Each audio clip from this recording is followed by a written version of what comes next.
Greetings and salutations, my lovely Loonies. This is going to be a bit of a shorter podcast, and that is just for the plain and simple fact that we do not have a guest this time around. But I did still want to go ahead and touch base on a couple of things that were sort of spoken about in the first podcast with my friend Elfie. She will end up being on every other episode, so she was on episode 1, so she'll be on, I do believe, episode 3 or episode 4, because she's going to be with us every Friday. And per the normal schedule, it's going to be, we're going to have an episode drop every Tuesday to Wednesday, every Wednesday, and then every Friday. And so that way everything is nice, can get edited and all that lovely jazz, the good behind the scenes stuff. But go ahead and getting a little deeper into some of the things that were talked about. I did speak a little on my ADHD, and it is very undiagnosed. But as my friend Alex did, or my friend Elfie did go ahead and say, that is just something we have figured out about ourselves because there are different traits in, a female that has ADHD than a male that has ADHD. And sometimes you can have still underlying diagnoses along with still having ADHD. So it's all just a matter of what you are working with and how you go ahead and get yourself situated with it to be able to um, become more acquainted with yourself and just to find something to help yourself out and to actually find a way to get assessments. Because, like I said, if you don't have health insurance, it is extremely expensive and that can be such a humongous headache. But another thing I did want to talk about is as a kid, I was extremely shy and I was pretty awkward.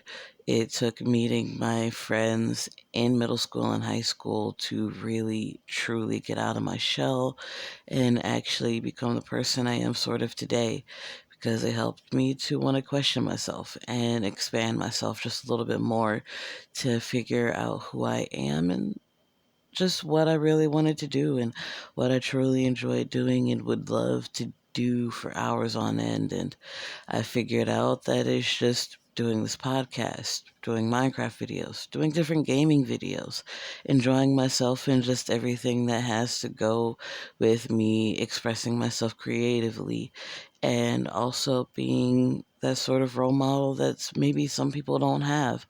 And I hope that's not an egotistical thing to say because that's it. Ah, that is how I feel, but it's still sort of in a humbling way because I want to be able to be there for that person who feels like there's no one there for them. And I know there are a lot of people out there like that. I used to be one of those people until I started listening to podcasts, until I started going online and doing different things, until I joined TikTok and realized that I was a part of a whole other community that I didn't even know about, or that I did know about, but didn't know that I was a part of or could potentially be a part of. And also knowing that I could potentially be autistic, and that's a whole other community outreach that is there as well. So it just really is a lot to really think about and want to discuss and to want to do. But I'm no therapist, I'm no specialist in these. I've just started doing more research and figuring myself out, and also to help figure out everything that may be going on with my son potentially because he may be on the spectrum as well, and that's a whole nother branch and outreach to be able to just figure out and to do for him because he needs it more than anything and more than anyone because he should know that there's nothing wrong with him for just having something as big as autism or ADHD.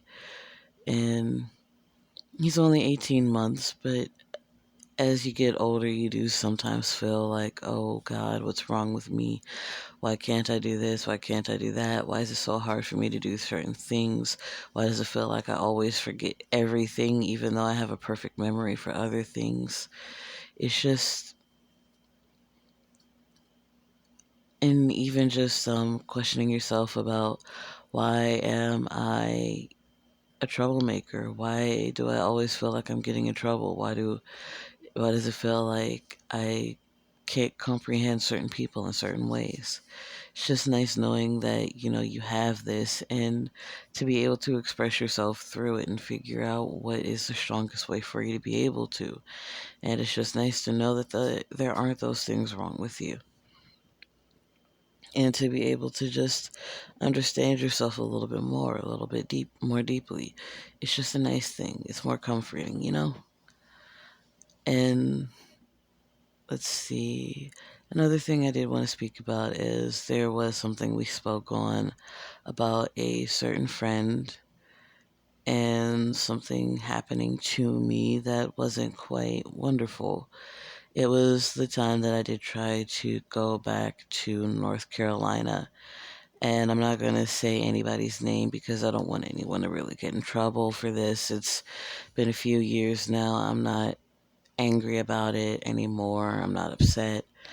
And in the grand scheme of things, it's what needed to happen for me to get my butt back here to Texas and to meet who I call the love of my life in Curtis and just having a wonderful son with him.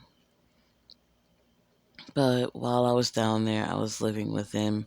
We were supposed to be together, but I guess it wasn't really discussed as well as it should have been, so it was still tossed up in the air, but it seemed pretty solid that, we were.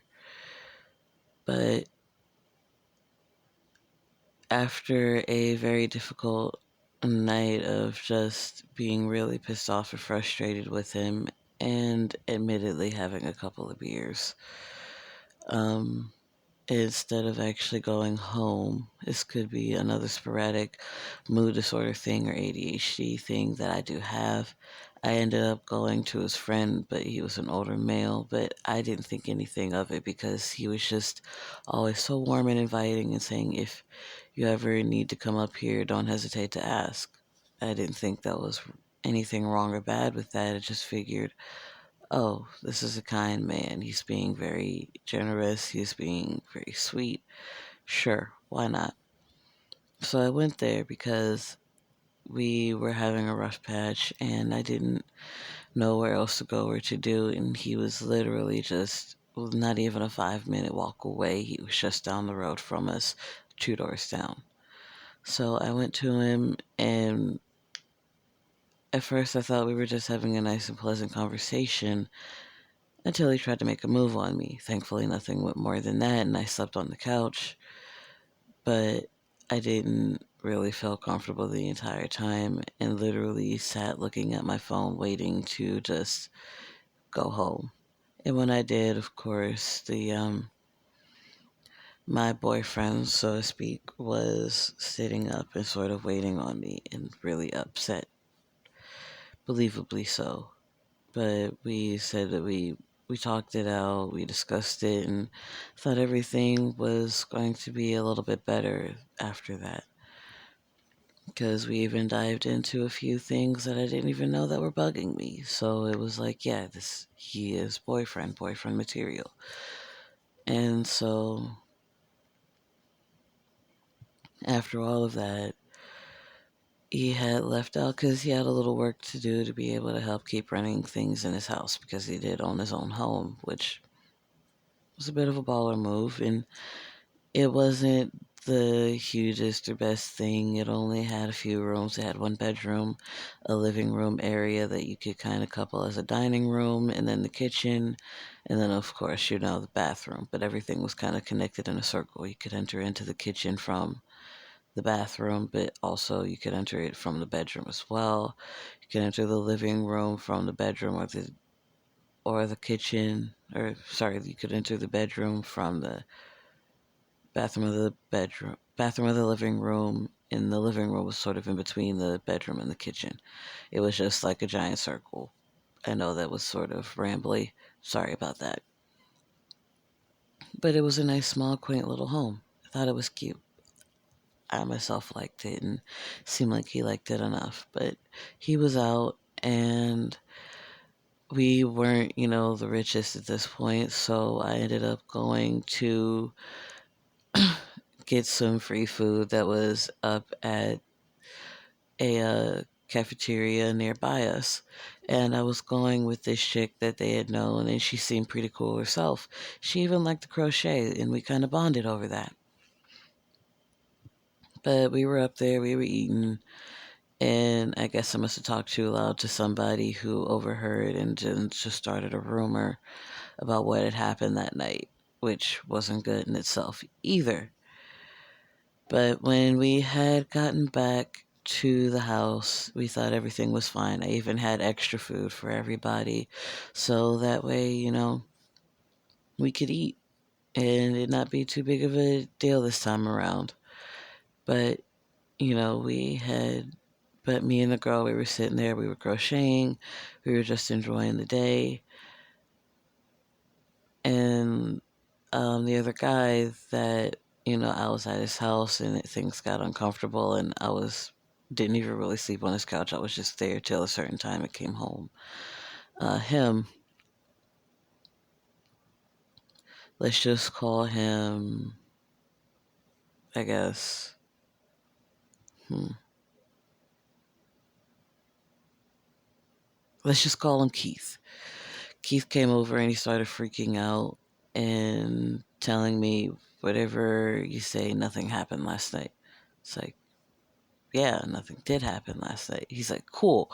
All right, we're on the same page, and then left, which I thought was really weird. But I really didn't think too much of it because he tried to have something happen, but I didn't want it to. So, okay, whatever. Then the next thing I know, when the lady and I are crocheting, let's just call her Martha because I know it's far from her name. Martha and I were crocheting, these other girls came in. Let's just call them the Dastardly Four. The leader of the Dastardly Four was also there with who was supposed to be my boyfriend. Let's call him Kevin. So Kevin decided to go sit out on the porch and start doing work. The Dastardly Four came in and sort of ganged up on me. I didn't realize that Martha understood that this was something bad and had already left. But the leader of the Dastardly Four walked up to me, told me to stand up, and started talking to me. I told her that nothing happened between Keith and I, and that I don't know what was going on. I even tried to talk to Kevin, who was just still out there working on his moped or scooter like he normally does to get it going faster, to get it working, all that good jazz. He wasn't saying anything. He was just sitting there, wouldn't even look at me. And then the leader of the Dastardly Four punches me.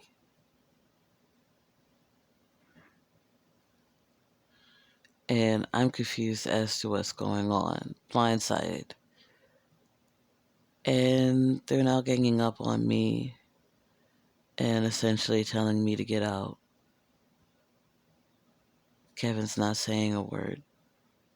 And this all has to do with Keith and the night before, even though nothing happened. And he knows nothing happened. And we talked about it the day before, but I guess because he thought he was being challenged or questioned in the eye of the community that he had already had before I had gotten there, he needed to make an example and he needed to toss me out. And so I had to pack my things and I left. I do believe to this day I still left a few things because, doing all of this through tears because I'm hurting and I'm sad,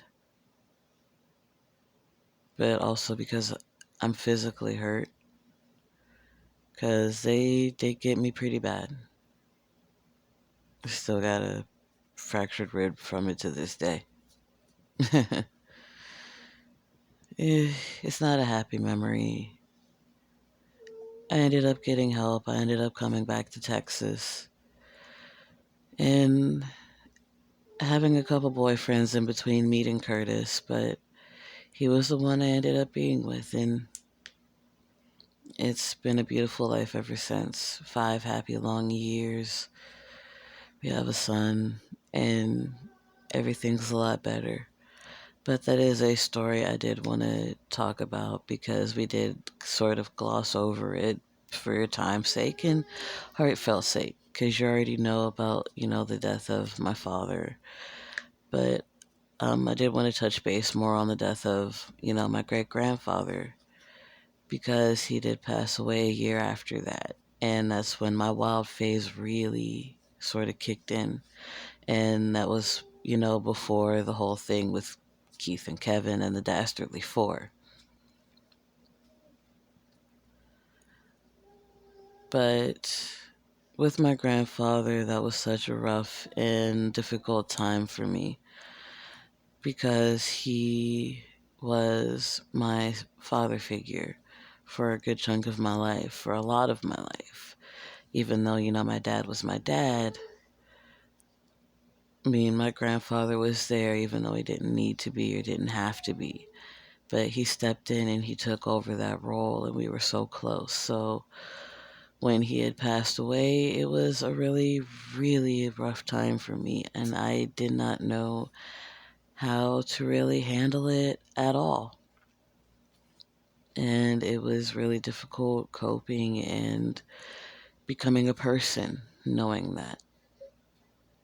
So I just sort of left and I went to St. Joseph, Missouri. And while I was there, I had ended up becoming homeless and meeting someone who really wasn't the best for me. And let's just call them Connor. And we were very toxic for each other because I'm sure Connor wasn't as bad as we had all made him out to be, but Connor also didn't help a whole lot.